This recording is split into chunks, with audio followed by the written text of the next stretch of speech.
Hi everyone, I'm Ava, and welcome back to Your Financial Journey. So as you can probably tell from our YouTube videos, my family and I spend a lot of time thinking about the best ways to earn, save, and invest our money. And last week, money was even more on our minds when we celebrated Chinese New Year with our grandparents. Chinese New Year celebrations are all about good fortune and prosperity, which I'm sure we all want. But I felt pretty fortunate to be spending time with my papa and gong gong. That's Cantonese for grandma and grandpa because they've had pretty hard lives. My grandparents, my mom's parents, are both ethnically Cantonese from the south of China. But their parents, my great-grandparents, fled China during its civil war and moved to South Vietnam to give their families a better life without communism or war. And South Vietnam was where my grandparents were born in the 1950s, and where my mom was born in the 1970s. But when my mom was just 1 year old, they had to flee Vietnam, too, when it fell to communism. My mom and grandparents spent years in a refugee camp before ultimately coming to the United States. Despite what my grandparents have faced, they've been able to make better lives for themselves and their families since coming to the U.S. It's pretty amazing to think that we're now able to eat dumplings and oranges together without any threat of war or communism. And it got me thinking about some of the differences between the countries they fled, China and Vietnam, and where we live today, the United States. Besides the obvious ones, like our freedom of expression, one of the main differences lies in the way the economy works, as China and Vietnam have communist economies, which are extreme forms of socialist economies, while here in America, we have a free market economy, which is often called a capitalist economy. So that's what we'll be discussing in today's video: capitalism versus socialism. Specifically, we'll be covering what capitalism and socialism are, the pros and cons of each, and a historical comparison of the two. Here we go. Capitalism and socialism are the two major economic systems we have in our world today. The main difference between them is who has control of resources and the market. The basic principle is that capitalism has a free market economy, where individuals and businesses determine what and how much gets produced, while socialism has a centrally planned economy that the government runs. To help you understand how they work, let's look at 5 key features of each. The 5 key features of capitalist economies are private ownership, a market-driven economy, profit motive, competition, and limited government intervention. The first key feature of capitalism is private ownership. This refers to the fact that businesses and resources are owned by individuals or corporations rather than the government. This lets companies operate freely and make their own decisions about production and pricing, instead of the government doing it for them.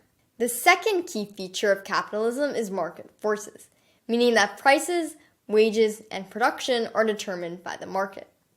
For example, consumers directly influence what's produced by choosing what to buy. If more people buy something, companies will produce more of it to earn a profit. And if nobody buys something, companies will stop producing it because they won't be earning any money. This generally leads to resources being allocated efficiently, and consumers getting what they want. That brings us to our third feature of capitalism: profit motive. Businesses exist to make a profit, and this incentive encourages them to be as innovative and efficient as possible. It drives entrepreneurs to create new products, improve existing ones, and find ways to cut costs while increasing quality. Moving on now to our fourth feature: competition, which is actually one of the most crucial parts of capitalism. If there are multiple companies selling the same thing, the companies that produce what consumers want and offer high-quality goods and services will succeed, while those that don't will fail. This natural selection system under capitalism gives the consumers the best possible goods and service for the lowest possible prices. And the fifth and final feature of capitalism is limited government intervention. While regulations might exist to prevent monopolies, fraud, and exploitation, capitalist economies generally prioritize free trade and private enterprise over centralized planning that tells companies what they have to produce and at what price. Basically, capitalism encourages innovation, competition, and economic expansion. But it also comes with challenges, like wealth inequality, as some people accumulate most of the wealth when their companies are successful. Other challenges include economic instability and market unpredictability, as some companies succeed while others fail. Socialism looks a bit different, to say the least. Its 5 key features are state ownership, economic planning, redistribution of wealth, social welfare programs, and public services. The first feature of socialism is state ownership, meaning that industries are owned and operated by the government or the community rather than private individuals. This includes essential ones like healthcare, education, and utilities, as well as others like transport, food, production, housing, news, and entertainment.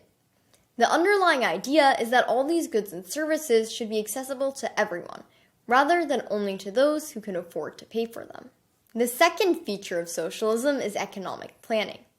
That means that rather than letting individuals and businesses, the free market, dictate supply and demand, governments step in to plan and regulate industries, deciding what should be produced and at what price. The goal is to distribute resources fairly and minimize waste, while maximizing the social benefit. That brings us to the third feature of socialism, wealth redistribution.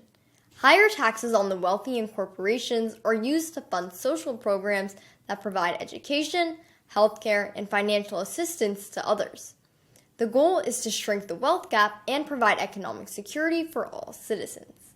And our fourth and fifth features, public services and social welfare programs, go together. In socialist-leaning nations, governments try to provide essential services to all citizens.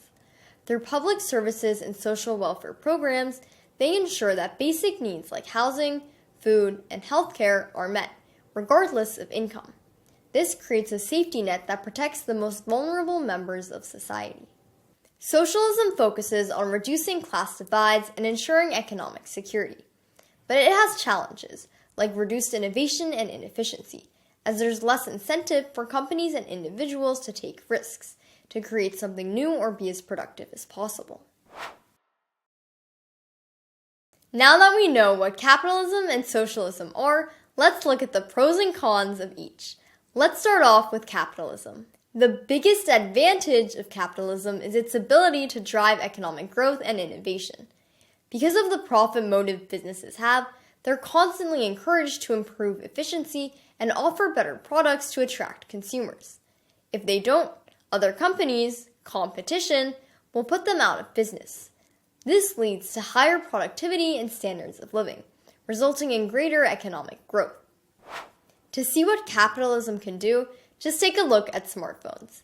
They were basically invented and put into nearly everyone's pocket within the lifespan of a generation, all thanks to capitalist entrepreneurs and businesses.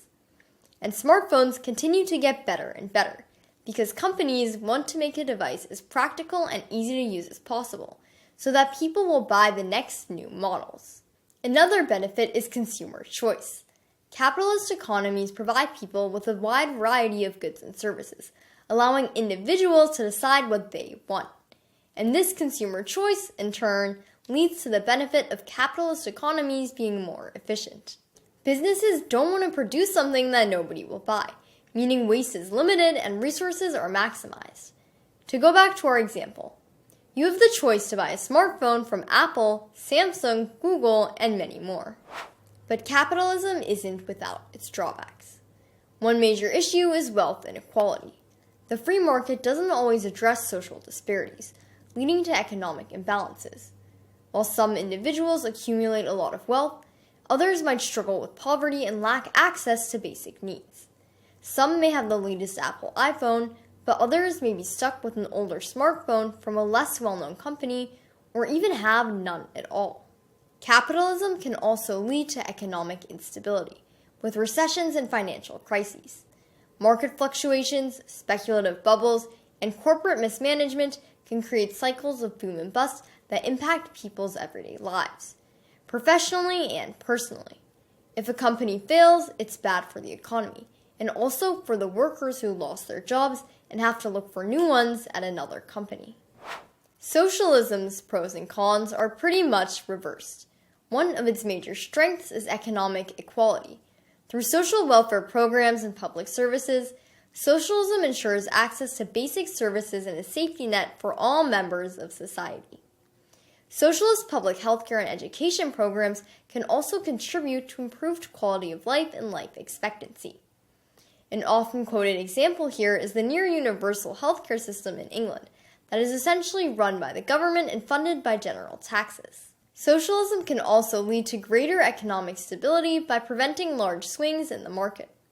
Government intervention helps essential industries remain stable and accessible to all. Often, the government will also try to keep employment stable and unemployment as low as possible. As for its drawbacks, one major issue with socialism is inefficiency.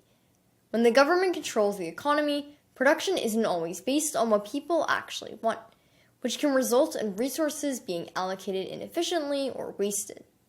Government control can also lead to a lack of accountability and slower decision-making. Another challenge of socialism is reduced innovation. Without profit motive driving competition, businesses often lack the incentive to develop new technologies or improve efficiency. Why invent a smartphone when landlines work just fine? This can lead to stagnation and slower economic progress in comparison with capitalist economies. We can see that both systems have their advantages and disadvantages, and the question of which is better doesn't always have a clear answer. But let's have a look at how capitalism and socialism fare in reality, rather than just in theory. Next up, we'll be using a historical case study to compare the capitalist economy of West Germany versus the socialist economy of East Germany. As you history fans, myself included, might know, after World War II, Germany was divided into West Germany and East Germany. West Germany had a capitalist economy, democracy, and free markets, which soon resulted in such rapid economic growth that period today is still called the Wirtschaftswunder, or economic miracle. With this growth, people saw their wages and standard of living rise to new levels. East Germany, with its planned economy and authoritarian government, didn't experience the same growth. Its centrally planned economy wasn't efficient or sustainable. Worker productivity was low, and manufactured goods were too low quality to compete globally.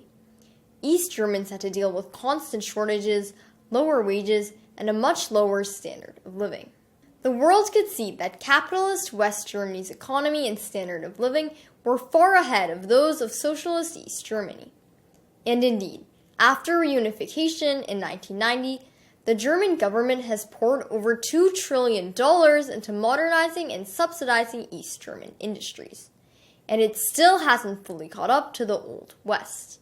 A similar division, if not reunification, can be seen in Korea, where South Korea embraced capitalism following the Korean War, while North Korea imposed a strict socialist regime.